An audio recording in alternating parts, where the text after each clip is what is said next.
আসসালামু আলাইকুম, বিসমিল্লাহির রহমানির রহিম। আজকে তৈরি করছি মজাদার ডাল সবজি। আমি একটি প্যানে ১ কাপ পরিমাণ ডাল নিয়ে ভেজে নিচ্ছি। এটাকে ভেজে ভালো করে ধুয়ে রেখে দেব।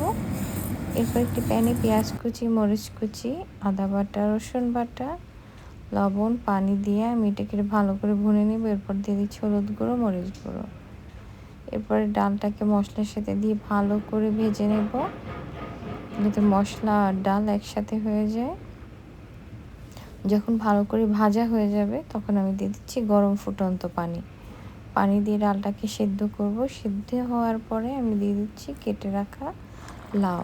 লাউটা দিয়ে ভালো করে নেড়ে নেব এবং আমরা ঢাকনা খুলে দেখে নেব যে নিচে পাতিলের তলায় যেন না লেগে যায়। ভালোভাবে নেড়ে নিচ্ছি, দেখে নিচ্ছি লাউটা হয়ে গেছে। ব্যাস, আমাদের রান্না কিন্তু অলমোস্ট শেষ।